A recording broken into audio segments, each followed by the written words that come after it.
Tonight, we set sail on a voyage few could endure, a 14th century plague ship. The moment you step aboard, the air itself turns against you, thick with rot and fear. The stench of death, the endless creak of wood, the whispers of sickness, survival here was never promised. If you enjoy journeys into the hidden and unsettling corners of history, consider supporting this channel by subscribing and leaving a like, and share in the comments where you're listening from. It's always hauntingly beautiful to see how many places in the world come together in these quiet hours.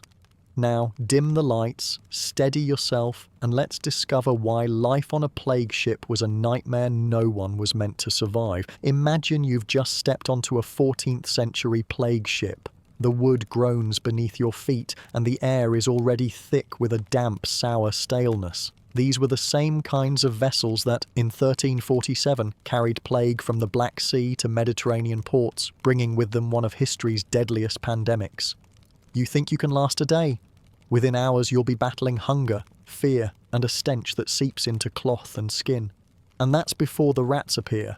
Survival here was never measured in strength, only in luck. So what betrays you first? Your own nose. The first thing that crashes into you isn't the sight of disease or the sound of coughing, it's the smell. The air hits like a wall the moment you step aboard, heavy and sour, an inescapable mixture of urine, sweat, and rotting scraps of food left to ferment in the heat. It's not just foul, it's layered, each note colliding with the next until you can't separate one stench from another. That first breath feels like swallowing something rotten, and it doesn't leave you. The odour doesn't just hang in the air, it fastens itself to you. It soaks into cloth, hair, even skin, until you carry the reek like it's your own. Pressing a sleeve to your mouth makes no difference. The fabric has already absorbed the same smell. Every plank, rope, and sheet of canvas leaks it. Even when you scramble above deck for a rush of open air, there's no escape. What seeps from the ship clings harder than the sea breeze can pull away, and before long it feels like part of your body. The source lurks just beneath your feet. Waste tossed into corners but never fully gone, left to bake in the warmth and salt. Vomit pounded into the boards underfoot, sour and stubborn. And deeper still, bodies, hidden below deck, waiting until the ship can part with them properly. When the hatch opens, it releases a breath of vapour so thick you can almost see it, curling upward to coat everything again. Compared to this, even the stink of a market at the end of the day feels clean. Sailors of the time tried to fight it. People carried small bags of lavender, garlic, rosemary or cloves, hoping to block out what they swore was lethal bad air. The belief in miasma, the idea that sickness rode in on foul smells, was so common that these little pouches became a kind of charm. But the truth was different. Plague spread most often through fleas carried by rats, transmitting the bacterium Yersinia pestis. And sometimes it appeared in a pneumonic form, passing directly from person to person through coughs and droplets. Against that, herbs in a pouch were doomed from the start. At best, their scent was a brief distraction. At worst, it was false comfort. Still, desperation makes even fleeting illusions worth clinging to. A sprig tied at the chest, a perfumed rag held under the nose, these offered moments of thin hope to people with no real defences. It wasn't foolishness so much as survival instinct in an age without understanding. Of course, when surrounded by the ship's constant miasma, no flower could hold its ground for long. Time doesn't help either. You think maybe you'll adjust, that the body will dull its senses the way it does to barn smells or smoke. But on a plague ship that never happens. Each minute draws the stench further in, giving it weight. It settles into the back of your throat with a metallic tang, leaving your tongue coated as though you've sucked on rust. Your stomach tightens, saliva pools, and before long your body begins preparing to retch, whether you want it to or not. As for the crew, they claim to be used to it. You notice them chewing whatever herbs are left, spitting over the rail, rubbing grease beneath their noses. These aren't cures, only tiny crutches. In truth, no one can rise above an atmosphere this thick. Breathing itself becomes the price of being here, and each inhale feels like signing your name on the contract again. This odor is the ship's first greeting. Forget music, gulls, or calls from the docks. Your welcome here is a throatful of stench so bitter it feels like it was waiting just for you. You've been aboard only minutes, and already your body is rebelling, and as suffocating as this is, you begin to sense something worse feeding it. Somewhere below, hidden out of sight, lies the reason the air never clears. You hear it then, a slow, rough scrape of wood against iron. Your eyes flick toward the sound, though everything in you says not to look. Beneath your feet lies what the sailors never want you to see, the hold of the dead. It isn't a place anyone opens unless they must, because down there the ship has turned into a morgue. The bodies aren't shrouded or laid in neat rows, they're stacked in heaps, as though flesh were nothing more than another form of cargo. The air that escapes when the hatch creaks open carries a wet, stomach-wrenching heaviness, thicker than anything above deck. Even a glimpse is enough. Sagging skin, cloth darkened where fluids have seeped through, limbs collapsed like broken rigging. Once you've seen it, you can't unsee it. But it isn't a sight you only face once. Every night at sea, the silence carries whispers from below. A dull thump, a soft glide, shifting weight against wood. You tell yourself it might be rats or loose crates, but you know better. The sounds are the bodies adjusting, sliding against one another as the ship rocks. They don't move because they live. They move because gravity won't let them rest. By morning that hatch is nailed shut again, and the crew acts as if nothing waits below. Yet each creak of the ship reminds you of what's hidden underfoot. Not ballast, not barrels, but a mass grave that breathes foulness into the planks. The secrecy is deliberate. Death at sea meant danger not just for the crew, but for the voyage itself. Sailors couldn't simply toss corpses into the waves in daylight, not if they hoped to reach port. Too many eyes watched from shorelines and harbours. A single glimpse of a plague-stricken body could mark the entire ship as diseased. Ports enforced inspections, sometimes even quarantine, and docking rights could vanish with one suspicion. Trade, wages, survival, all of it depended on discretion.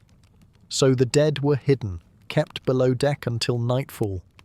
Then, under cover of darkness, one or two might be slid quietly into the sea, swallowed in silence while the stars looked on. Until that moment, they simply remained hidden, piled higher in the dark. Crews tried small measures to keep the rot from overwhelming them. A layer of cloth over a face here, a sprinkle of lime dust there, doors sealed tight to stifle the stink. None of it worked for long in the stagnant heat of the hold. The covering soaked through, the lime clung damply, and the air grew heavier with every passing day. What filtered through the cracks of wood was not the odour of concealment, but of slow failure. The ship itself seemed to sweat death out of its seams. All the while, fear thickened the problem. No one was eager to handle the plague-ridden dead more than necessary. Some whispered that even touching fabric or flesh could bring sickness. So the bodies stayed longer, left until the night felt safe enough to cover their disposal. By then, the heat had taken its toll. Each delay made the air more oppressive. And as you walk the deck above, you know what presses close beneath your feet. Silence, stench, and the weight of too many people who will never leave. It changes the way you move across the ship. A board creaks, and your mind supplies what lies just beyond it. A breeze carries a sourness, and you picture the hatch swelling under pressure. Life above carries on in eating, swearing, and coughing, but it's all done within a few steps of death. There's no ground, only a wooden skin stretched between you and a mass far too heavy to forget. You're not a sailor on a voyage. You're a passenger trapped above a coffin that rocks with the tide. Even the living grow quieter with time. The deeper the hold fills, the more present it feels. Every sigh of wind through the rigging, every pause in conversation leaves space for you to imagine the heaviness below. And the knowledge doesn't fade with familiarity, it deepens. The line between cargo ship and floating graveyard blurs, until you struggle to separate them at all. On your first day, you've already joined the dead in one way, sharing the same hull, with only a warped set of planks to mark the boundary. And as sickening as it feels, you also know it's just one form of betrayal this ship carries. The air has already poisoned you. The hold presses closer with every hour, and soon even what you drink will be no better. The water you reach for will not bring relief. It will carry its own kind of rot. You reach for a drink, and even before touching it to your lips, you know something's wrong. The liquid smells sour, stagnant, like it's been sitting far too long. Your throat burns with thirst, but hesitation lingers.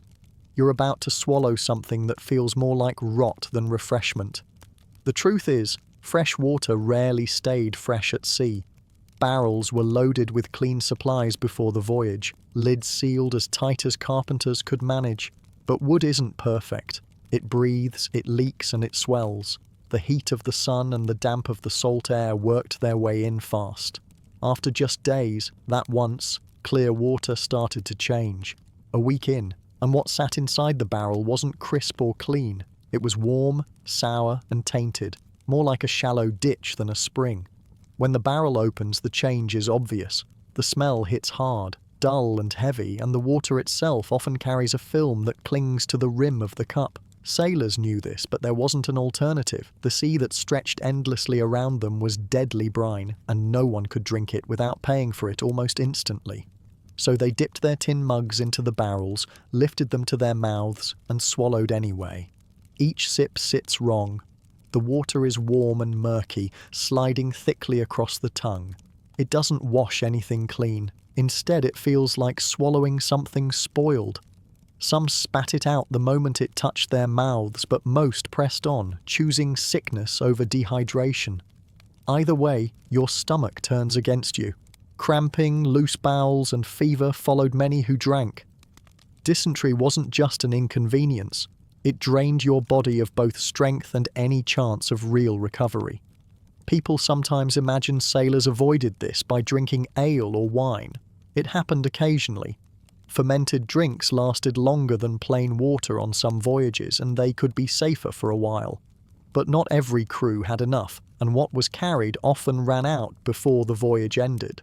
On ships where resources were already stretched thin, especially plague ships where order broke down under panic and loss, barrels of clean drink were rare treasures that spoiled too quickly. So men tried what little they could to disguise the rot. A splash of vinegar, a handful of dried herbs, even a scrap of spice if any remained. These tricks didn't make the water safe, they just masked the taste. For a few gulps, your tongue believed it was sipping broth or broth, like bitterness. But your stomach knew better, and the sickness always followed. Nothing could fully hide what was wrong inside those barrels. Food didn't help matters. Sailors chewed dry cakes that broke their teeth and left gums raw. When that's your diet, drinking even spoiled liquid feels necessary, no matter the taste. But together, spoiled rations and poisoned water wore the body down, and in those weakened bodies, disease always found easier purchase. A cough on a strong man could be shaken off. The same cough on someone drained by weeks of foul water and little food became something else. Something that spread swiftly, something that took root deeper. Think of the gamble. Each day you weigh the risks, thirst or swallowing slow poison. You know what waits after that cup is emptied. The cramps, the sweat, the mad sprint toward a bucket in the corner. You know some never stand back up again, and yet you lift the rim to your lips anyway, because to do otherwise is to die even faster. Crew members often laughed through it, forcing humour onto the misery. "Congratulations, you've just swallowed last week's rain," someone would mutter as a pale worm floated past. But the joke only lasted as long as the first laugh. A few hours later, when the moans began around the deck and the buckets filled, no one laughed anymore. And you sat in the dark, your stomach roiling, wondering if this was the night it would take more from you than strength. It was a dangerous cycle, one that never really ended. The spoiled water stripped away energy, the bad food stripped away resilience, and plague found easy victims among the exhausted. It meant your body was already broken down before the true sickness even reached you. You didn't fall to one cause, you fell to all of them working together, slowly, inevitably, each sip another step toward collapse. Survival on a plague ship wasn't about thriving.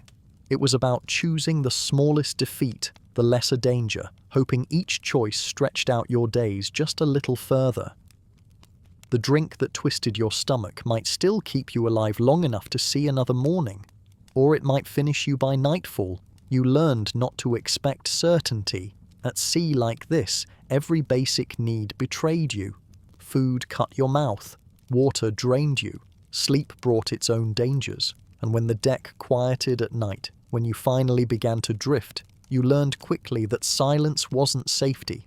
Sometimes something else broke it, a sound sharper, faster, scratching against the planks near your head. And when you woke to it, heart-pounding, you knew what shared these quarters with you. Rats are not rare strangers here. They are constant passengers. On a plague ship, they own the shadows, slipping through grain sacks, darting beneath beams, vanishing in ropes. No matter how often you stamp your heel or swing out from the hammock, another one appears, eyes catching a glint of light before dissolving into the dark. You can't beat them back, and you can't pretend they're not here. Their presence is part of the ship itself. The danger isn't just their teeth. Yes, a bite could fester in a place with no clean water or proper bandages, but the greater threat hides in their fur. The rats carry fleas, and those fleas carry the plague bacterium Yersinia pestis. Historical research is clear. Black rats, Rattus rattus and their kin, and their fleas, especially Xenopsilla chiopes, were central to the spread of plague. A flea that fed on an infected rat could leap easily onto a sailor, bury its bite in skin, and pass along infection without anyone realizing. The rash came later, the fever later still. By the time you felt it, the damage was done. The ship itself was a perfect haven for them. Grain spilled across the floor from gnawed sacks gave food. Stagnant corners gave shelter. The warmth and damp supplied everything rats and fleas needed to thrive. They bred in shadows, fought in squeaks and scrambles, and everyone carried potential catastrophe. Even when rats sickened or died from plague themselves, the cycle didn't break. The fleas simply shifted hosts. Their death didn't end the threat, it amplified it. What unnerves sailors most is that rats sometimes became a warning, even if no one wanted the reminder. Historical observers noted that when rats fled a vessel or began dying in piles, it often meant plague had already arrived, rooted somewhere below deck. The creatures that spread sickness also seemed to sense it first. Watching them scurry off in numbers told you the disease was already moving. Of course, unlike them, you couldn't escape. A crew at sea had no option but to stay put, even as their alarm system vanished into the night. And when the bodies piled below, that warning became sharper still. Fleas tied to corpses didn't linger long. The moment the flesh cooled, they hopped in search of warmth and blood. That meant you. The scraping claws above, the shuffle across beams, were reminders that the next host would be living flesh. Each sound was less about being disturbed in the dark and more about knowing the flea. Ridden tide was pressing closer. Scratch, squeak, pause. Then fever days later. The rhythm became impossible to ignore. The contradiction is brutal. You dread rats because you know what they bring, but without them, you're flying blind. Their presence kept sailors awake at night, but their sudden absence terrified them in a different way. A scuffle in the dark could mean only another restless night. Silence could mean something worse, that the rats had abandoned ship or started dying outright. Either way, every sign was read for meaning, and all the meanings led back to death. The worst part is how ordinary it becomes. You hear them so often that their scratching weaves into the background of the voyage. After days of it, you almost learn to read the noises as though this cursed ship has its own language. The The scuttling says life is still clinging here. But you learn not to mistake that for safety, because when plague takes hold, scuttles and squeaks give way to something else. By then, no scratching can protect you, and once infection finds the living, the dread changes shape. The ship has one answer left for sickness: knives in the hands of its surgeon. When the first lump rises under your skin, the sound of rats is nothing compared to the sound of iron against flesh. The moment you feel swelling in your body, you realize the plague has moved beyond warnings and into you. And the cure waiting on board is another punishment you can't avoid. You notice it first as a small lump, hard and hot under your arm. Maybe it's from hauling rope, you tell yourself, maybe a bruise. But when your fingers press it again, the swelling throbs and burns in a way you can't deny. On land, you might hope for a physician. Here, it means facing the ship's surgeon. And surgeon is a generous word. This is a man armed with crude knives, cups, and heated irons, guided more by custom than knowledge. His training is shallow, his remedies improvised, and yet he is the only one who claims to help. When he sets out his tools, any hope drains from you. There is no gleam of polished steel, no sign of cleanliness. The blades are not sharpened for precision, just worn from repeated use. A rag, already stiff from dried blood, is the closest thing to cleaning you'll see. His methods reflect the ideas of the age, not science, which makes every treatment a gamble. What awaits you is not medicine in the modern sense, but ritual born of humoral theory, cutting, bleeding, scarring, or burning, in hopes of forcing the sickness to leave. Each step is less about comfort, more about endurance. For a lump like yours, the common solution is to lance it. The swelling, called a bubo, was thought to hold the poison of plague. The answer, said the theory, was to cut it open and let that poison out. He presses a knife against tender skin, repeating words about relief, though you already know the blade last touched another sailor's body. When the lump is opened, fluid seeps, and the surgeon marks it as progress. Yet most knew the truth. Wounds festered, not healed afterward. Infection spread deeper. Historians tell us that contemporary observers wrote of these surgeries, seeing patients decline faster after the knife was used. The practice didn't ease suffering, it often multiplied it. For those without swellings, the treatment didn't stop. The surgeon leaned on the old idea of humours, that health depended on balancing fluids in the body. If you were burning with fever, he claimed there was too much blood. The remedy was simple but crude. Let it out. A vein cut, a bowl at the ready, and your strength slipping away drop by drop. Already exhausted sailors staggered afterward, too dizzy to stand. Relief never arrived. The fever burned just as hard. Physicians of the age defended the practice, but accounts soon showed how few recovered. Later scholars note that humoral therapies, widely employed, did more harm than good when applied against plague. When bloodletting failed, cups appeared. Heated vessels pressed to the skin stuck fast, drawing up raised welts under flame-bred suction. The aim was to pull illness toward the surface, to expel dark humours. What it gave instead were bruises, torn flesh, and a body marked with tender circles that lingered like brands. Sailors clenched teeth to keep from crying out, because cries carried. The method didn't chase out plague, it only left scars and tired bodies. Yet still, it was performed, one treatment following another, as if persistence alone could wear the sickness down. Then came fire itself. Those whose wounds didn't heal were subjected to cauterization. Heated iron or oil brought to boiling was turned against the body as though flame could seal an invisible poison.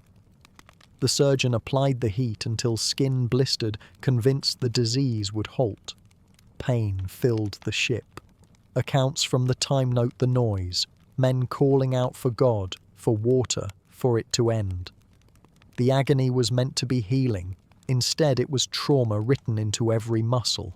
Infection often followed anyway.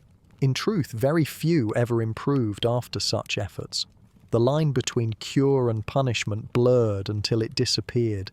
Fear didn't just live in the surgeon's room, it spread through the entire crew. At night, lying in your hammock, you heard the cries of men who went before you, knives scraping, cups breaking their grip on skin, the hiss of burning oil, all sounds that travelled through the wood into every ear aboard.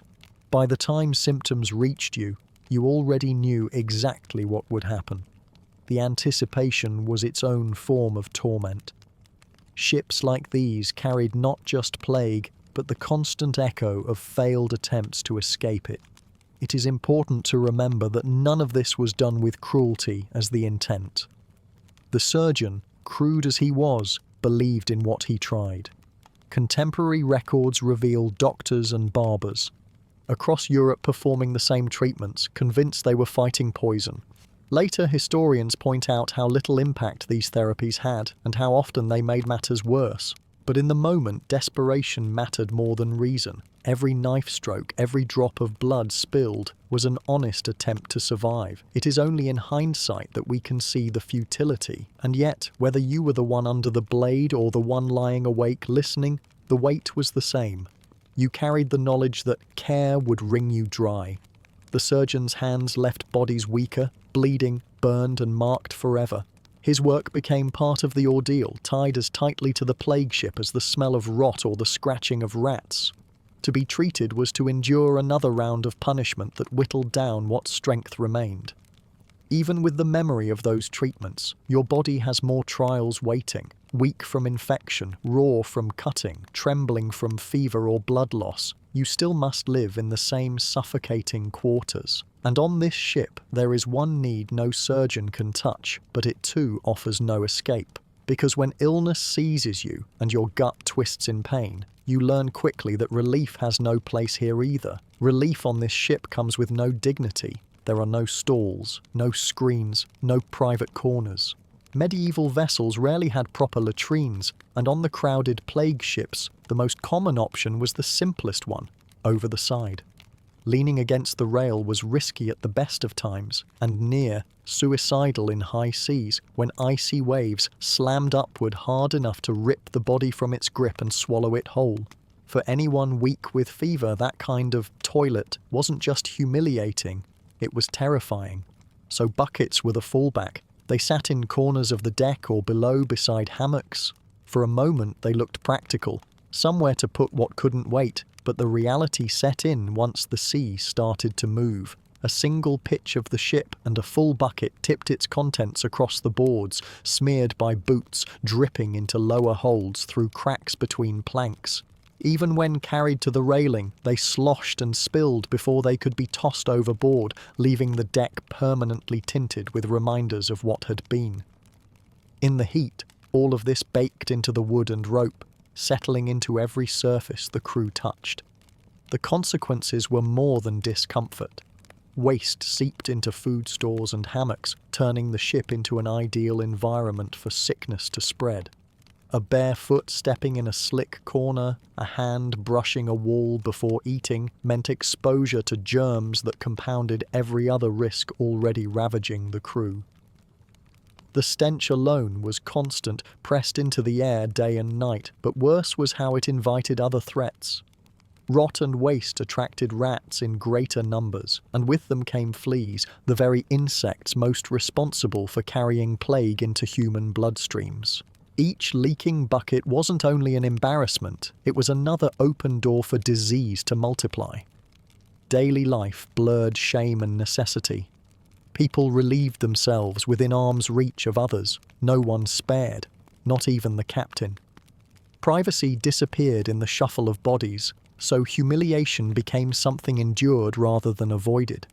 The constant presence of filth deepened despair and left everyone breathing in what the ship itself produced. Sailors tried to splash seawater across boards, but it did nothing but thin the mess and spread the smell wider. With every inhalation, lungs absorbed foulness that built irritation, coughing, and weakness. In such tight quarters, with air already heavy from heat and sweat, the contamination hung as a steady reminder that the ship's environment was not only hostile but actively feeding the disaster. The line between living space and latrine gradually vanished. Blankets soaked odours, ropes stiffened with stains, and every corner spoke of waste never truly gone. You ate, slept, and struggled for breath, surrounded by the same reminders clinging to the timbers around you. Each passing day turned the vessel into something closer to an open cesspit under sail, one where survival meant sharing air filled not just with the smell but with the microscopic agents it carried. And as the hours dragged on, the act of breathing began to feel less like life and more like slow surrender. Down here, the air turns into another enemy. At first, you think it's only the smell, rot, smoke, waste, but then you feel it in your chest. Each breath drags, rough as if the air itself has grown heavy. Breathing doesn't cut immediately like a wound. It works slower, creeping into your head with aches, pressing down on your ribs, turning each inhale into effort rather than relief.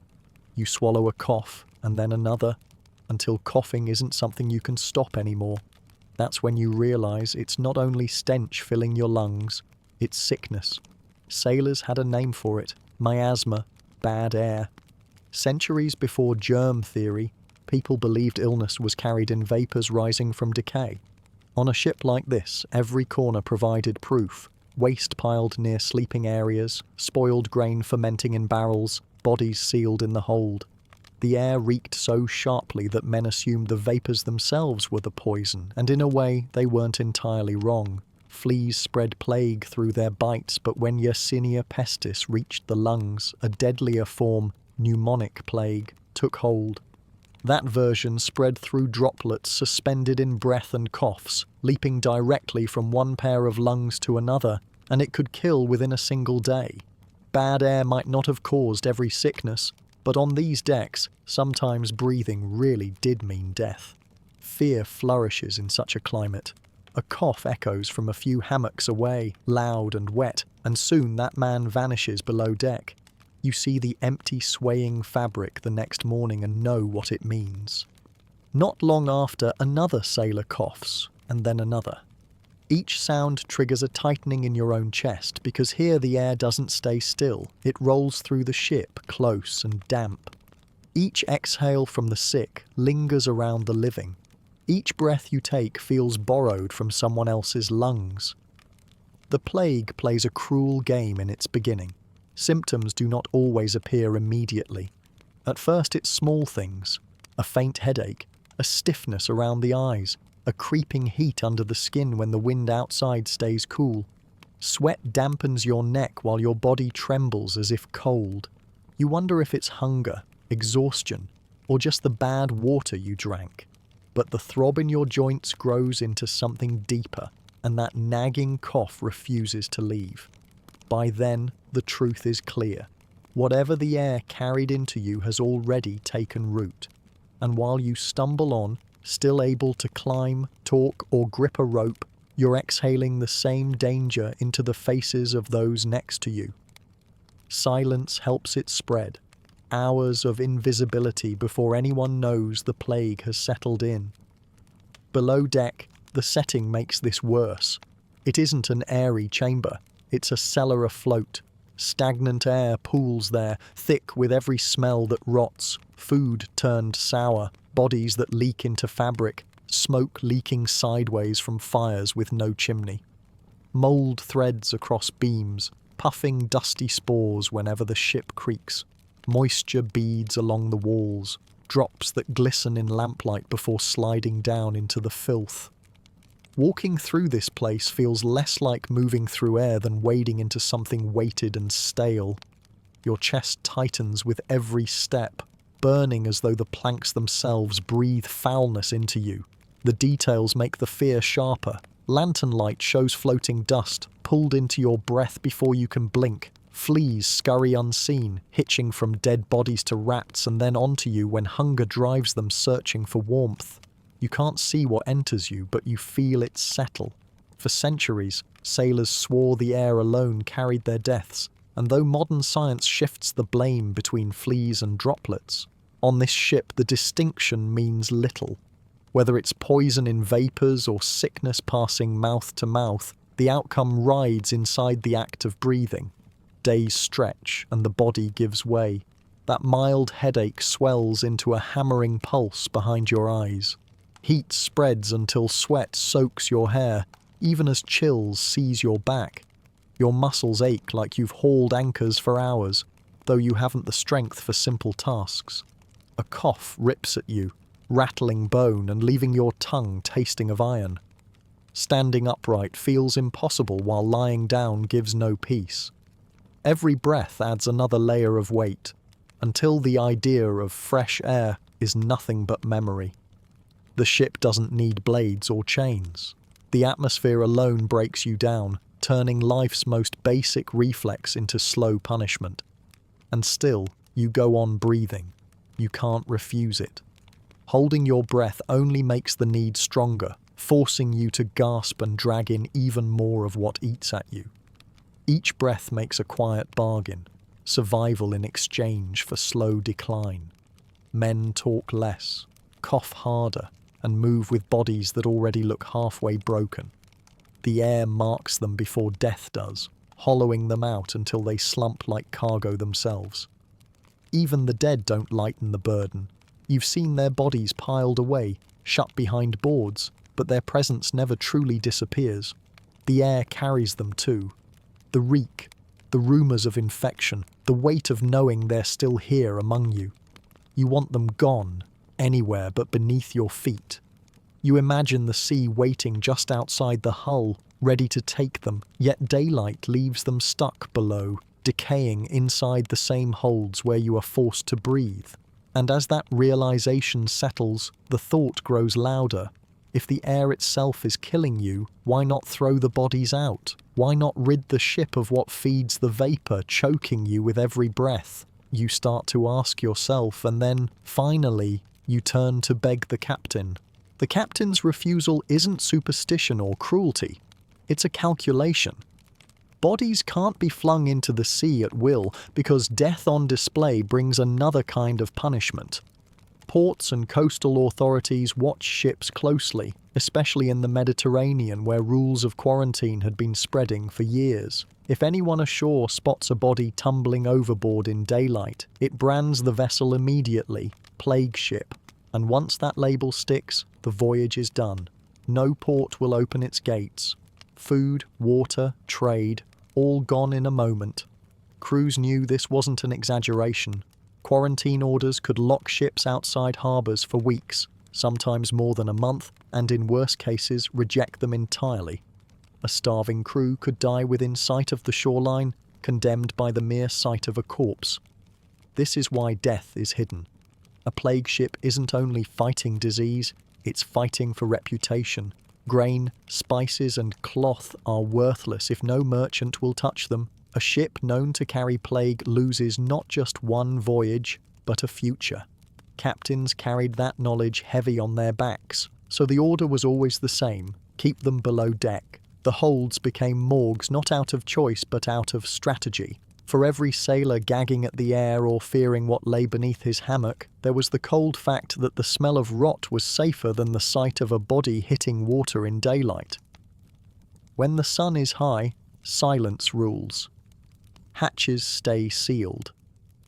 The thud of another body added to the pile is ignored, as if the crew has trained itself not to hear. Walking across planks that cover the dead becomes routine. Eating bread with the odour of them seeping up becomes normal. The living blend their days with the dead, not from ceremony but necessity.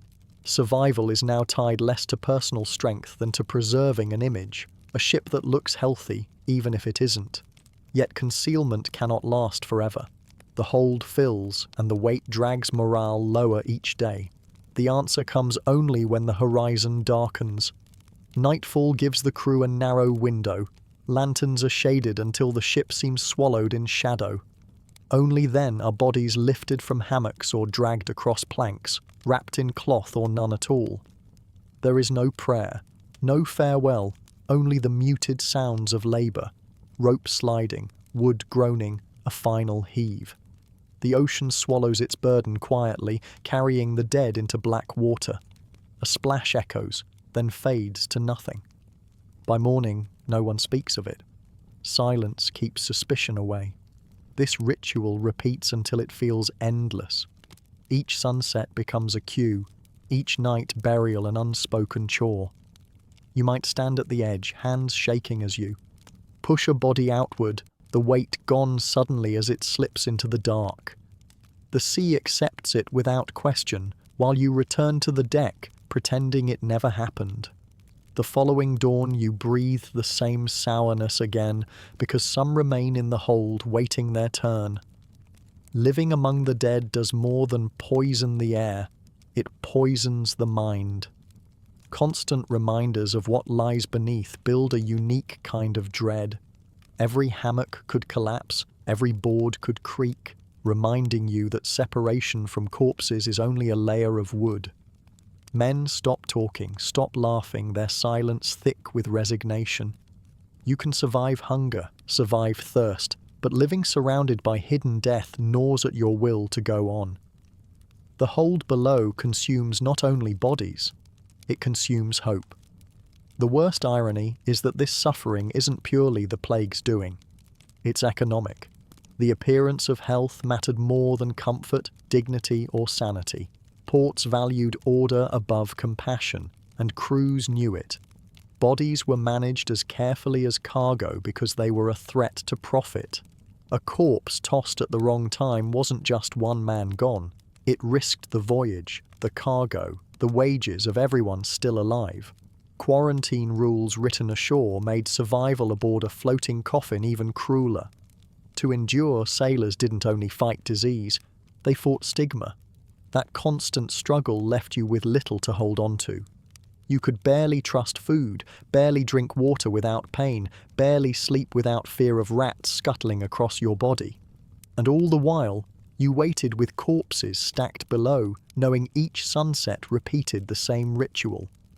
The sea was a graveyard, but by day the ship was forced to carry its dead like a secret. What you start to notice then is how sailors clutch at small promises. When you cannot expel the smell, cannot rid yourself of the bodies, you cling to what at least pretends to help. Bags of herbs against the nose, ash burned in a bowl, infusions poured into cups. Remedies moved hand to hand, slipping through the crew like another secret. Some reeked of garlic, others stung with vinegar, and the most bitter tasted poisonous straight away. They weren't cures, though men drank like they believed, but they gave a momentary sense of control. And when survival feels desperate enough, even poison can be accepted as hope. The night burials prove that survival means accepting what feels impossible. You learn to coexist with death until shadows arrive to hide it. And as silence spreads again, another bargain comes forward. The promise that swallowing something strange, something foul, might spare you from the fate already stacked in the hold. A cup is pressed into your hands, thin liquid sloshing inside, and the smell alone makes you pause. The man offering it swears it's medicine, the only hope of stopping plague from digging deeper into your body. Around you, others choke their doses down, some clutching their stomachs right after, some staring blankly as if to convince themselves it worked. Now it's your turn. You don't ask questions because here hesitation looks like refusal, and refusal means despair. Fear convinces people to drink almost anything, especially when it's called a cure. One of the more common answers is vinegar, sharp, sour, held up as something that could scrub the body clean of invisible poison. You force it down, and it burns like swallowing acid. Your throat rasps, your stomach flips, and instead of healing, it only deepens your thirst in an environment where every mouthful of water already sickens you. The promise was cleansing, but what the vinegar gives is pain, an empty sting mistaken for progress. And that was one of the gentler so-called medicines. Sailors and healers also mixed harsh powders and bitter elixirs, metallic dusts, strong acids, or other toxic blends turned into drinks that glitter faintly in the cup. The pitch was always the same. One gulp would drive the plague out. You swallow because the alternative is accepting you're defenseless. At first it feels nothing more than strange, cool sliding into you. But then your stomach knots and dizziness blurs your vision. Your body shakes against your will. The mixture doesn't fight disease. It poisons what strength you had left. If you were spared those concoctions, you met the other treatments. Garlic was crushed and swallowed until the bitterness seared so strongly it lingered for hours. Ashes were smeared on skin or dissolved in cups of stale water and forced down. Bundled herbs were lit and left to smoulder in braziers, filling air already heavy with the breath of the sick. The choking smoke was meant to drive out plague vapours, miasma as they called it. But in truth it carved out more coughing and more suffering, especially in lungs already weakened by infection. It's the cruelest irony. The more a man inhaled what was supposed to be cleansing, the harder he struggled to breathe. Even standing back, you could see how harsh these measures were. Some sailors tied rags soaked in vinegar across their faces and kept them there for hours until their mouths cracked and bled. Others chewed garlic until their gums oozed. A few wore herbs strung around their throats like charms, the damp heat turning them into a dripping paste that rubbed skin raw. Aggressive measures, fumigations, acids, bitter tonics, burning applications were everywhere. They were remembered afterward with grim truth. The cures often did more harm than good. You sit in your hammock, doubled over after a cup of this medicine. Your throat tingles where it burned. Your stomach lurches as though ropes have knotted inside, and sweat spreads across your body even as you shiver like ice. Some men collapse after a single dose, too weak to rise again. Their flushed faces and trembling hands aren't signs of recovery. They're signs their remedy has broken them faster. Some men vomit in the corners, some mumble nonsense when dizziness overtakes them. All of it comes from what they were told to drink to survive, and yet no one dares call it foolish. In a place where death creeps steadily closer, silence is worse than swallowing something foul. A man begging for the draft shows at least he wants to keep living. That hunger for survival outweighs reason. Around you, even as bodies slump and faint, others still line up for their turn. To refuse would be to surrender. To drink is to believe in a thread of hope, no matter how poisonous. The pattern becomes clear quickly. Those leaning hardest on these cures fade fastest. Their coughing grows heavier, their fevers sharper, their strength empties until even lifting a rope feels impossible. The mixtures gnaw away at whatever chance they had left, leaving them shells before plague could even finish its work. The real choice is bitterly simple. Face the plague alone, or face the plague helped along by poison. Imagine staring down into another cloudy cup, faces around you watching as if your swallow will bring relief. You know what's coming. The cramps, shaking, dizziness. You know the man ladling it out will be hunched over himself before tomorrow. This is what help looks like. Liquid that hollows you out faster than disease alone. And still you raise it, because doing nothing feels worse. That's the sharper tragedy. People wanted to live so badly they accepted poison as promise. They told themselves burning throats meant healing. They convinced themselves nausea meant plague breaking apart. Every cruel turn of pain wasn't a cure, it was the cure killing them. Hope had become dangerous, and belief in these brews made survival slimmer with every sip. When you finally set the cup down, body trembling, you don't feel relief. Just hunger gnawing at you again, hunger made sharper by what you've lost to sickness and to so-called remedies. The smell from the food stores drifts across the deck, and the prospect of eating becomes its own test, every bit as risky as drinking. You turn toward the meal barrel, stomach pulling you forward, and what waits inside is worse than any promise made with a cup. You lift the lid of the barrel and stop breathing for a moment. What was supposed to be food is no longer just food, it's moving. The grain shifts in slow ripples, alive with tiny pale bodies working through it as if the barrel has turned into their home. You wanted a meal, but what greets you looks more like a nest. The crew doesn't flinch anymore. They scoop their rations as if this is what dinner has always been. And in truth, on long voyages like this, it often was. The reality is that provisions rarely stayed sound at sea. Barrels of grain, dried fish, and the hard-bred sailors called hardtack should have kept men alive for weeks. But wooden containers swelled and split, salt air pressed its way through cracks, and dampness crept into what was meant to be dry. Fish softened and spoiled. Hardtack sprouted threads of mould, first faint, then green and black.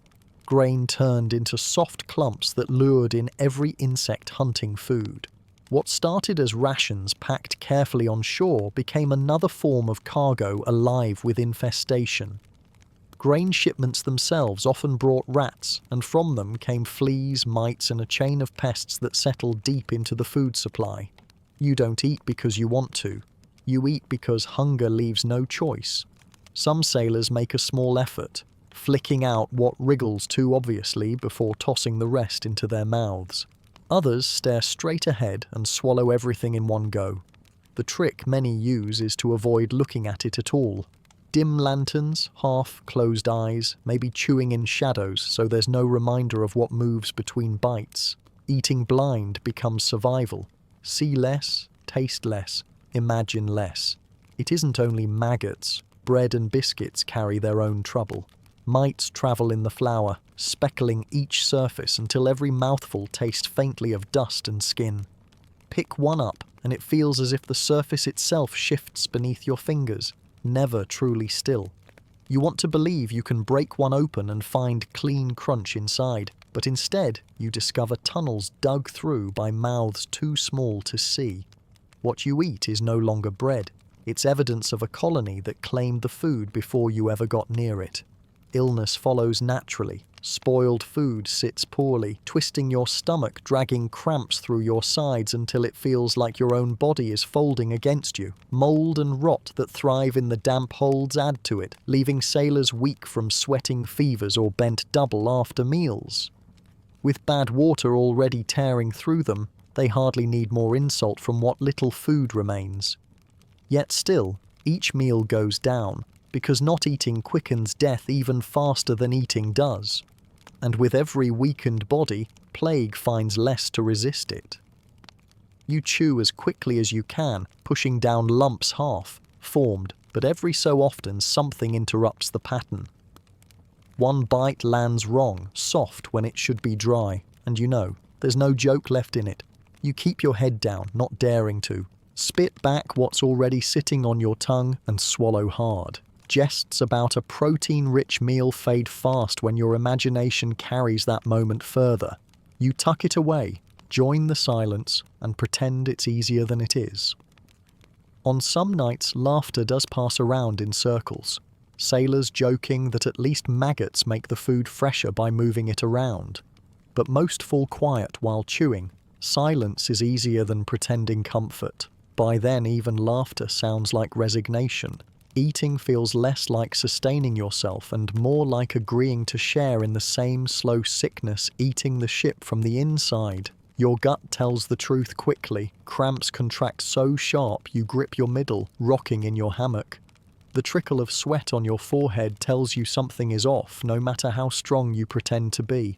Once the food is swallowed, you spend the night wondering if the ache inside belongs to plague, to poison, or simply to the closest thing to bread you could still chew. The causes blur. To your body it hardly matters. Weakness itself is what carries you closer to the edge.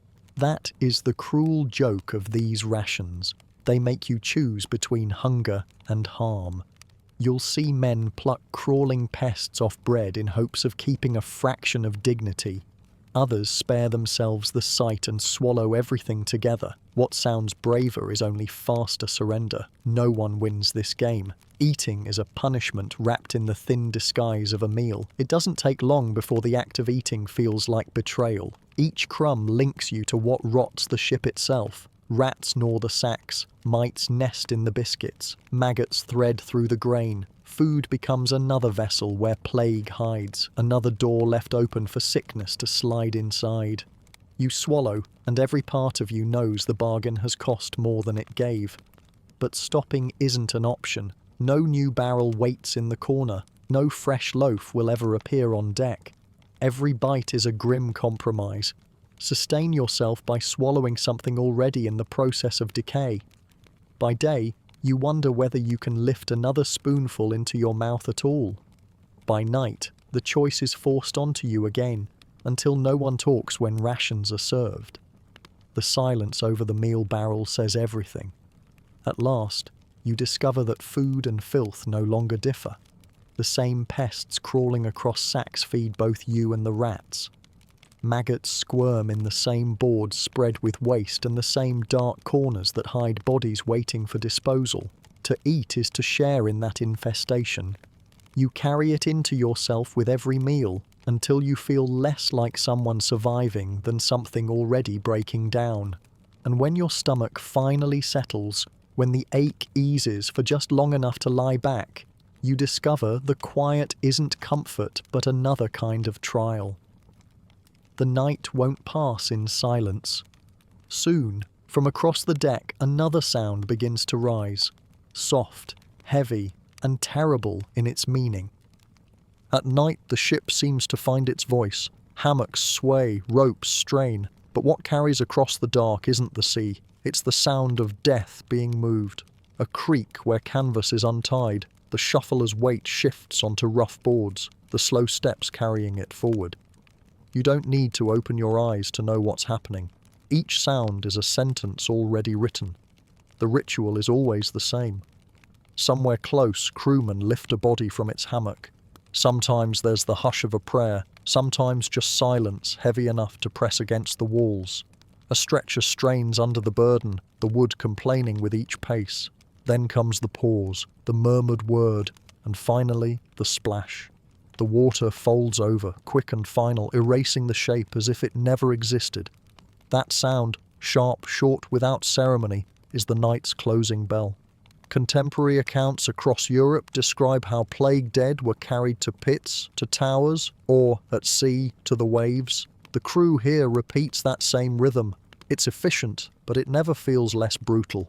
You measure the night by these sounds. A cough ends one day, a creak begins the next death. The hammock beside you might be empty by sunrise, but you only learn that after the work is done. The uncertainty gnaws at you. Was it the sailor whose voice you heard at supper? Was it the one whose fevered breathing you lay awake listening to hours before? The darkness hides names, but not the pattern, and so every shuffle is both familiar and unknowable. Some nights carry more than one body. Stretchers pass twice, maybe 3 times, within the hours you drift half asleep. The ship grows lighter of crew each time, the rhythm repeating without pause. It becomes a kind of clock, creak, shuffle, splash, and silence again. Time is no longer measured in bells or shifts of labour. It's measured in how many are taken by dawn. Silence, when it comes, is no comfort. On nights when no stretcher moves, the waiting is worse. You lie still, afraid to listen too closely, counting each sway of the hammock against the fear that footsteps will come. Every second it doesn't happen feels borrowed, every pause temporary. Sleep doesn't refresh, it fractures. Rest is broken into small pockets of uneasy half. Dreams, and even your body seems to hold itself back, bracing. By the time morning light breaks across the deck, nothing is spoken. The missing are not mentioned. Work continues with fewer hands, ropes pulled, sails patched, bread handed out. But the memory of the night still lingers. Ropes creak under daylight chores like echoes of the stretcher at midnight. Waves slap against the hull, recalling the sound they made when they closed over a body. The day hides what the dark revealed, but it cannot erase it. And soon the routine wears you down. The first times you froze, unable to even breathe. Later, you flinched and pressed your face to the hammock, but repetition dulls fear and sharpens recognition.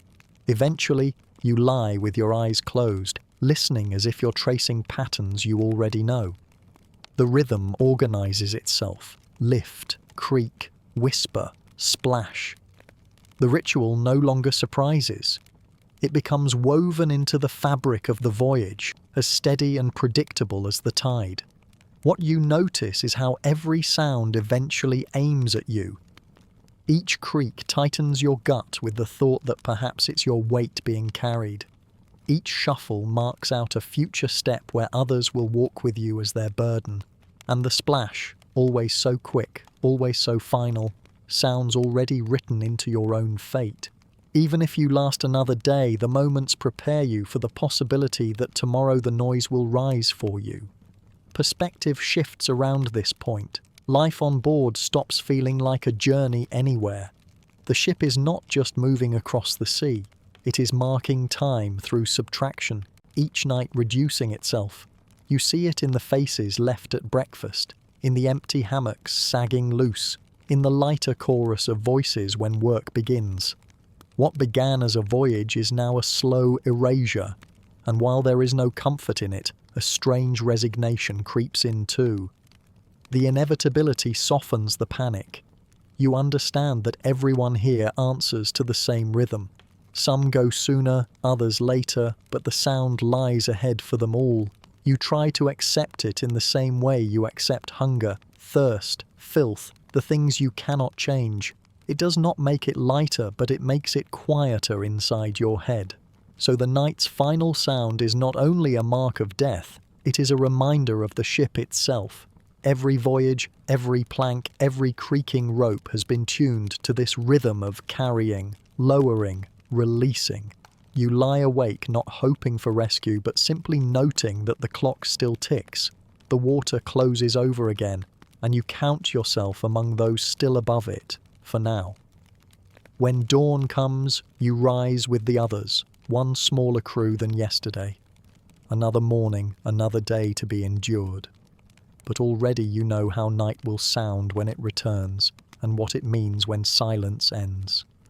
You begin to understand that survival here is less about strength than about being spared, however briefly, by chance.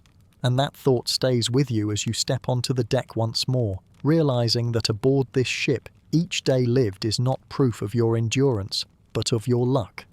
To understand why plague ships became such powerful symbols of fear, we need to step back to the very beginning, the moment when the disease first found its way into the maritime world. Long before sailors set out to sea with feverish companions or rotting corpses hidden in the hold, the seeds of disaster were sown in the bustling ports that lined the coasts of the Mediterranean, the Black Sea, and beyond. Ports in the medieval and early modern worlds were places of extraordinary contact. Merchants, pilgrims, mercenaries and wanderers all poured into them, carrying not only spices and silks, but also the invisible passengers of infection. Rats scampered freely across quaysides, into warehouses, and onto ships, their fleas acting as the true carriers of plague. Once a few infested animals reached the gangplank, an entire vessel could become a floating time bomb. The first great outbreak of the Black Death in Europe, beginning in 1347, was itself inseparable from the maritime world. Contemporary accounts describe how Genoese trading ships arrived in ports of Sicily and southern France with crew members already dead or dying. By the time the sails were lowered, the pestilence had leapt ashore, spreading through markets and alleys with terrifying speed. In this sense, plague ships were not just isolated nightmares. They were the very vehicles that carried catastrophe across continents. One of the reasons plague spread so quickly by sea was the rhythm of maritime trade. Ships travelled faster than caravans, bypassing natural barriers like mountains and deserts. What might take months on foot could be accomplished in weeks by sea. Unfortunately, this meant that the disease could race ahead of rumour or warning. A port city might wake to find a fleet on the horizon, only to realise days later that its arrival had sealed the city's fate.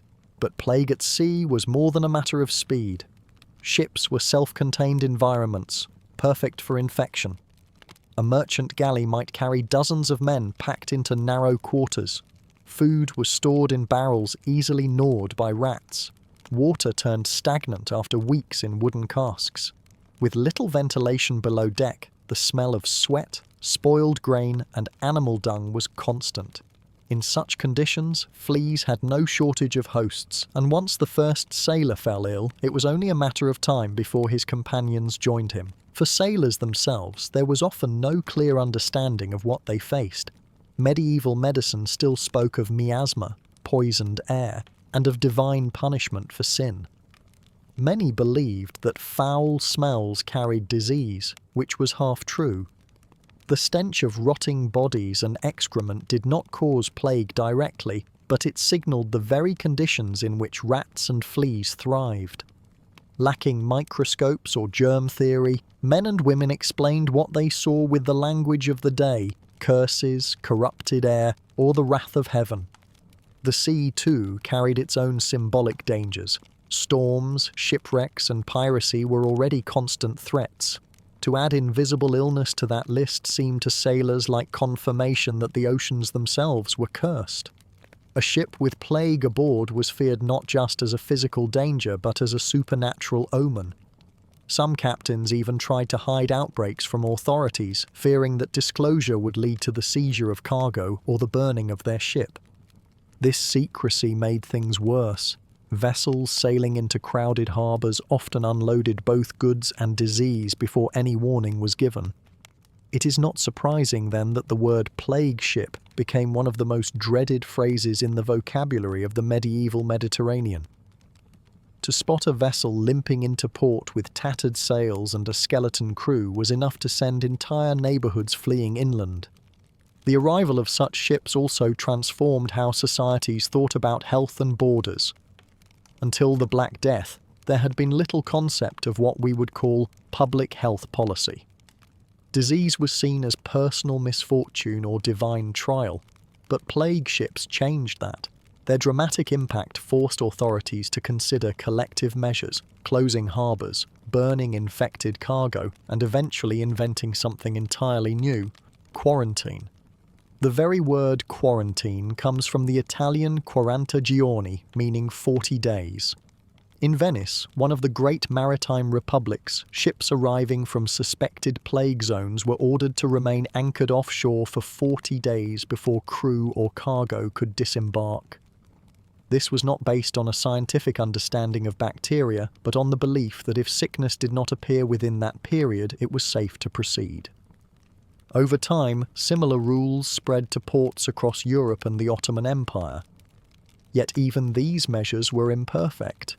Captains desperate to sell their goods often tried to bribe officials, sneak ashore at night, or falsify records of their last port of call. Smugglers and pirates ignored the rules altogether. Disease could still slip through cracks in the system, and when it did, the consequences were catastrophic. For the sailors trapped aboard plague ships, the experience was one of despair. Imagine weeks at sea knowing that your destination might refuse you entry. Imagine watching companions collapse beside you, with no doctor able to explain the cause. The sea, which had promised wages or adventure, became a prison. And even if you survived the voyage, you might find yourself confined offshore, waiting helplessly for permission to step onto land that you could see but not touch. It is easy to forget how central ships were to the rhythm of plague. They were not just passive carriers of illness. They were accelerators, connecting distant communities in a deadly web. Every crate of grain, every bolt of silk, every barrel of wine that crossed the Mediterranean risked bringing with it an unseen price. This is why plague ships live on in memory. They were not simply dirty vessels with sick men aboard. They were symbols of how fragile human networks could be. The very system that made wealth and empire possible, maritime trade, also made catastrophe inevitable.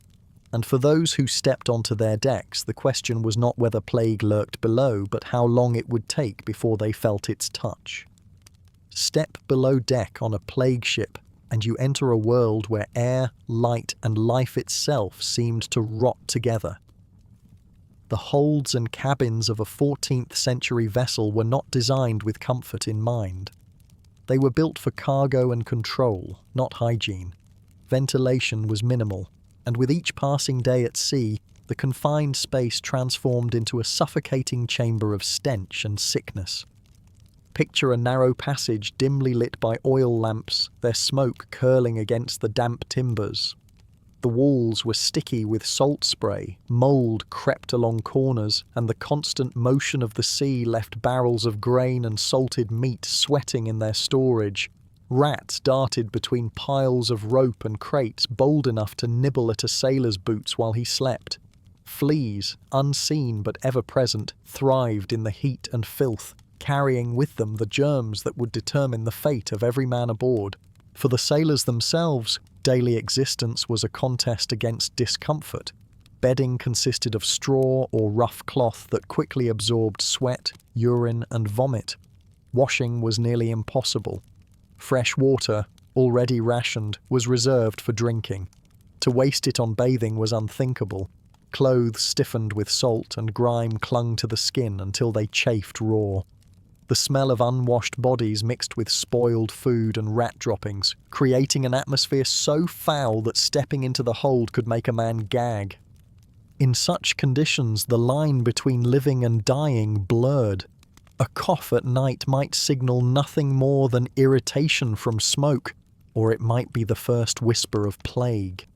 A fever could be exhaustion, or it could be the beginning of buboes swelling in the groin and armpits. Without medical knowledge, sailors could not distinguish one from the other, and fear gnawed at them as relentlessly as hunger. Every creak of the ship became a reminder that escape was impossible. Food meant to sustain the crew often became another source of misery. Barrels of salted fish or meat, opened after weeks at sea, might reveal maggots writhing inside. Grain, once carefully packed, could turn damp and sprout mould. Ship's biscuits, hard, dry cakes of flour, were infested with weevils. Hungry men picked through the insects as best they could, pretending not to notice the crunch between their teeth. To eat was to compromise, and to compromise was to survive. Water fared no better. Stored in wooden casks, it quickly grew stale and slimy. A green film coated its surface, and the taste was rank. Many sailors mixed it with wine or vinegar to mask the flavour, but on a plague ship there was no escaping the suspicion that every sip carried sickness. Some turned instead to beer or ale when available, but these supplies ran out quickly. Thirst was constant, and when the choice came down to foul water or none at all, men drank and prayed. The ship's surgeon, if there was one, offered little comfort. His tools were crude: knives, saws, and cauterizing irons. Remedies relied on herbs, poultices, or bloodletting. On a plague ship, such treatments were not only ineffective but often harmful. To lance a bubo with an unclean blade was to invite infection. To bleed a weakened man was to hasten his death. Still, the surgeon tried because doing nothing seemed worse. For sailors, his presence was both a flicker of hope and a reminder of despair. To make matters worse, privacy did not exist. Every act of living was performed in the presence of others. Eating, sleeping, relieving oneself. With no proper toilets, sailors used chamber pots or squatted over the side, clinging to ropes as the waves rose beneath them. In storms, even this crude solution became impossible, and filth accumulated in corners, soaking into the planks. Disease did not need much help to spread. The sailors provided it freely through the necessities of existence. Rats, too, claimed their place. They thrived on scraps, multiplying with each voyage. To sailors, they were both curse and omen. Their gnawing ruined food stores, their fleas carried plague, and their presence at night meant restless sleep. Yet sailors also watched them closely. If rats began to die in unusual numbers, it was taken as a sign that sickness was about to strike the crew. In this way, the smallest creatures became both tormentors and unwilling heralds of doom. Above all, the greatest burden below deck was the air. It was heavy, foul, and unrelenting. With so many bodies packed into a small space, every breath recycled the sickness of another.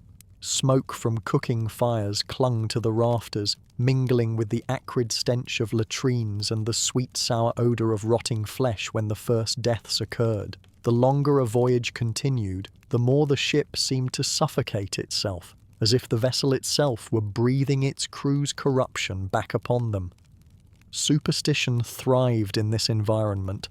Sailors whispered that the ship was cursed, that unseen spirits carried the disease. Some believed the air itself was poisoned by the wrath of God. Crosses were carved into beams, prayers were muttered in the dark, and charms were hung above hammocks. Yet no ritual could cleanse the reality that every man knew. Once plague entered the ship, it was as unstoppable as the tide. As bodies began to fail, despair deepened. A man who collapsed was dragged aside, his space quickly filled by another. Some were left in their hammocks, swinging silently as life left them. Others were carried to the hold, stacked with the dead until conditions allowed them to be buried at sea, if such burial was permitted at all. For the living, the sight of their companions' faces turning pale and still was a reminder that survival was a fragile privilege, not a guarantee. What made life below deck most unbearable was its endlessness. The sea offered no escape, no chance to flee into the countryside or hide in a neighbouring town. A sailor could not step away from the stench, the rats, or the coughing of his bunkmate. Every moment below deck was a reminder that he was trapped in a prison of wood and water, where death moved silently from man to man. So when you imagine life aboard a plague ship, do not picture only the dramatic image of bodies cast into the sea or sails drooping in the wind. Picture instead the slow, grinding misery of days and nights spent in darkness and foul air, surrounded by sickness and waiting for the moment when your own strength would falter. It was not always the plague itself that broke men, but the environment that made its arrival inevitable. On a plague ship, the surgeon's quarters were often no more than a cramped corner cluttered with tools that today would seem more suited to a carpenter than a healer. A wooden chest might contain saws, scalpels, crude forceps, and knives dulled by salt air. Bandages were strips of old cloth washed in seawater. Medicine consisted of dried herbs, jars of ointment, and sometimes powders of questionable origin. For the sailors who found themselves in his care, this was the frontier between hope and horror. When a sailor developed the telltale buboes of plague, swollen, painful lumps under the arms or groin, the surgeon would attempt to lance them with a knife. The idea was to let out the poison, but the lack of sterilization meant that infection often spread faster. Some sailors screamed through the procedure while others begged to be left alone, choosing the agony of disease over the certainty of a knife. In either case, the cure often proved worse than the sickness. Bloodletting was another favoured treatment. The surgeon might cut a vein in the arm and drain a pint of blood, believing this would restore balance to the body's humours. A weakened man, already dehydrated and starving, was rarely improved by such a loss. Yet the ritual persisted, not because it worked, but because it gave both patient and surgeon the illusion of action. To do nothing would feel like surrender. Poultices and concoctions rounded out the healer's arsenal. Mustard seeds, garlic, vinegar, or strange combinations of crushed herbs were applied to sores. Some surgeons relied on mercury or arsenic in small doses, convinced they had purgative effects. The patient, trembling on a wooden plank, swallowed whatever was handed to him, knowing he had little choice. Refusal could be seen as defiance of discipline. Obedience was survival, even if survival was unlikely. Beyond these physical remedies, superstition filled the gaps where knowledge failed. A sailor might tie a charm around his wrist, a scrap of parchment with a prayer, a carved bone, or even a rat's tail, convinced it could ward off death. Surgeons sometimes blessed their instruments or muttered incantations before cutting. The blending of medicine and magic reflected a world where disease seemed as much a spiritual attack as a physical one. The crew clung to rituals.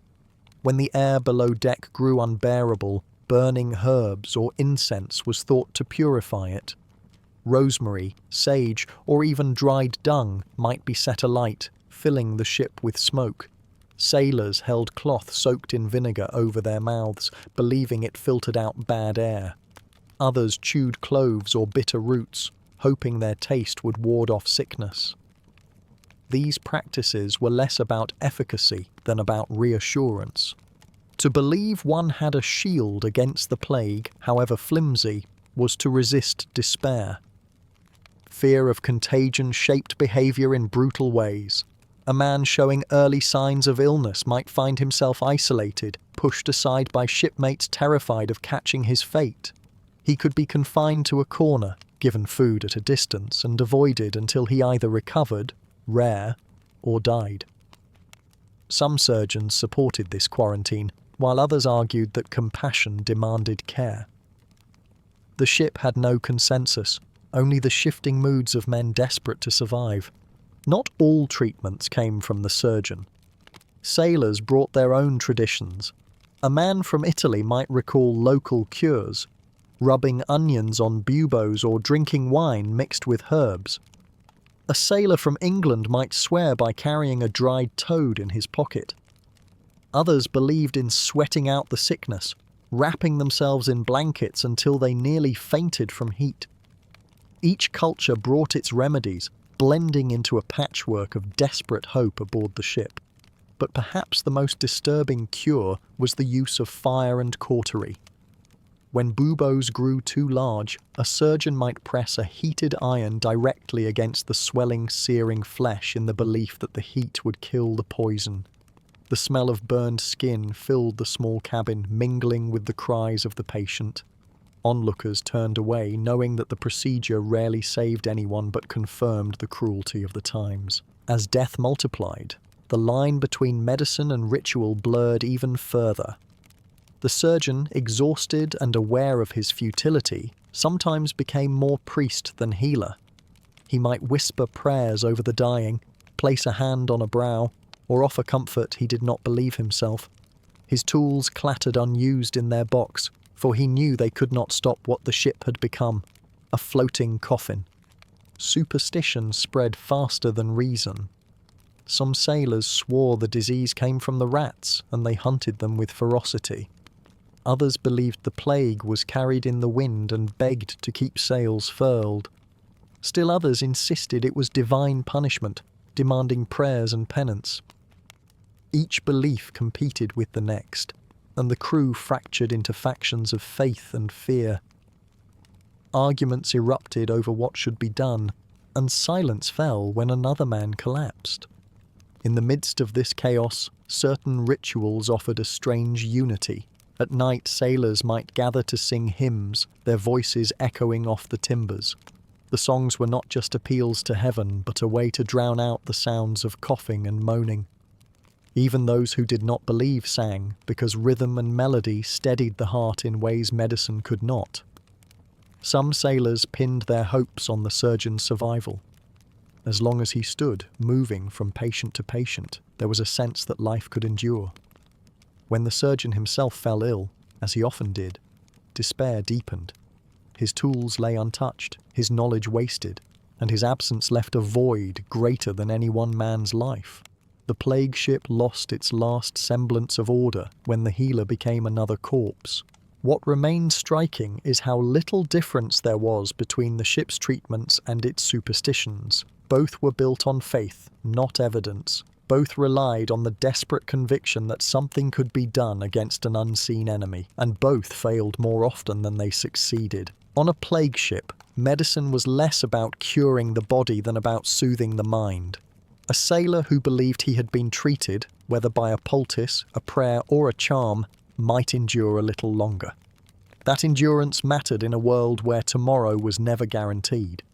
So when you imagine the surgeon at work in his cramped, smoky cabin, do not see only a man with knives and herbs. See also the weight he carried, the fear of his shipmates, the burden of expectation, and the certainty that his skill could not change fate. His presence was both comfort and curse, a reminder that on a plague ship, hope itself was fragile, stitched together with as much superstition as science. Death was not a visitor on a plague ship, it was a permanent passenger. From the moment you stepped aboard, the smell of decay clung to every plank and rope. The bodies of the sick piled up faster than the crew could dispose of them, and each corpse brought its own set of fears, rituals, and choices that tested the very limits of survival. In most voyages, sailors were accustomed to death. The sea had always claimed lives through storms, drowning, or skirmishes with pirates.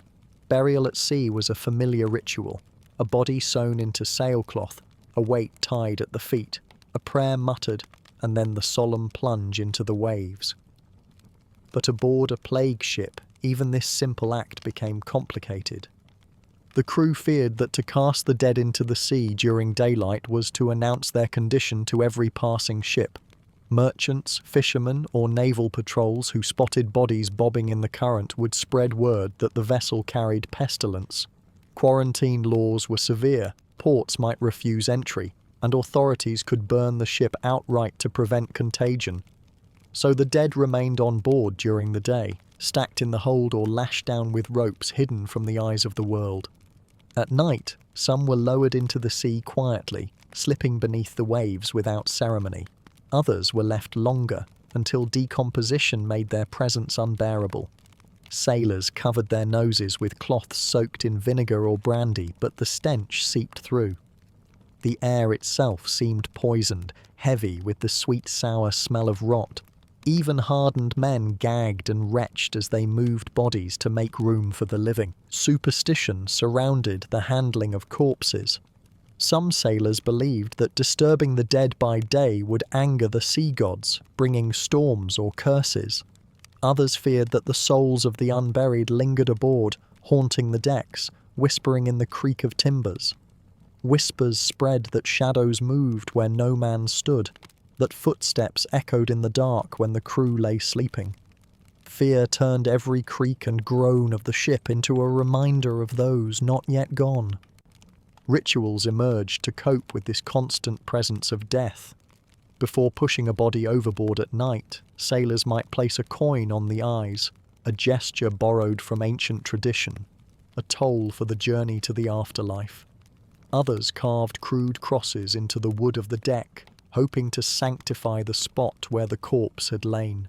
Some muttered prayers, others swore oaths. Each man clung to what faith he had, for in the silence of the night watch, the line between superstition and religion blurred. The dread of handling corpses grew worse as the numbers climbed. At first, men tried to bury each shipmate with care.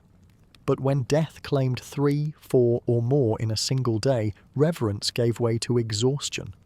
Bodies were dragged rather than carried, dumped rather than lowered. The humanity of the dead seemed to dissolve, reduced to weight and smell. And yet, every man who watched knew he might soon share the same fate. Refusal sometimes sparked conflict.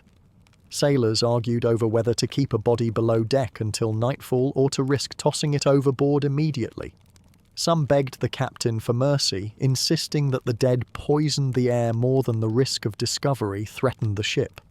Others demanded strict secrecy, fearing that even a single floating corpse might doom them all if spotted. Decisions wavered and discipline frayed with each argument. The captain's word was law, but even he was tested. To order bodies overboard during the day meant gambling with the future of the voyage. To keep them on board meant condemning the living to breathe the stench of death. Either choice carried consequences that gnawed at his authority. Some captains hardened, issuing commands without hesitation. Others broke under the strain, pacing the deck at night, whispering apologies to the sea for each decision. For the crew, sleep brought no escape. Men lay awake in hammocks, staring into the darkness, listening to the faint drip of fluids from the hold below. The sound reminded them that beneath their feet, their shipmates lay rotting, waiting for nightfall to carry them away. Dreams blurred with waking fears, and in the half-light of dawn, reality seemed less certain. Fear of being buried alive also haunted the ship. In the rush to dispose of bodies, mistakes were possible. A man in feverish delirium might appear dead, only to revive hours later. Stories circulated of sailors who woke as they slid into the sea, screaming before the waves silenced them. Whether true or imagined, the tale lingered in every man's mind when he saw a body prepared for burial. Some demanded multiple checks before a burial, others whispered pleas that their shipmates would make sure of death before discarding them. The rituals of death extended even to the rats.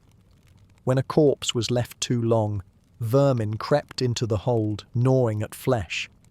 The sight was too much for many sailors who drove the rats away with sticks or clubs, shouting curses as though the animals mocked them. Yet the rats themselves were also a kind of warning. If they abandoned a body, it meant the stench had grown unbearable even to creatures of filth. To the sailors, it was another grim sign of how far their world had decayed. On calmer nights, when the sea was smooth and the stars stretched endless above, some burials took on an eerie beauty. A corpse slid into the black water, disappearing without a sound, while phosphorescent plankton shimmered faintly where the body passed. For a moment, the ship seemed suspended between two worlds, the living clinging to the deck, the dead drifting into silence below. These moments burned themselves into memory, reminders of how fragile and fleeting each life aboard had become. But even the solemnity of night burials could not erase the mounting despair. For every body lowered into the sea, another soon replaced it. The ship became a cycle of dying, disposal, and dread. Men stopped asking who would be next. They only wondered how much longer they themselves could endure. The presence of death reshaped the rhythm of life. Meals were eaten quickly, noses pinched, eyes averted from the places where bodies had lain. Work was done mechanically, with men moving through their tasks like shadows. Jokes and laughter, once common on long voyages, faded away. In their place came silence, broken only by coughs, groans, and the splash of bodies disappearing into the sea. On a plague ship, death was not the end of a life, but the continuation of fear. Every corpse reminded the crew that the disease did not stop. It consumed the strong as easily as the weak, the captain as easily as the cabin boy.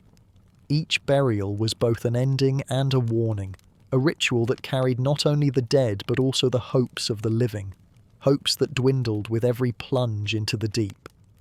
On a plague ship, survival never came from strength, it came from chance. Whether fleas bypassed your skin, whether the bad water left you upright, whether infection chose someone else first. Here, effort didn't matter.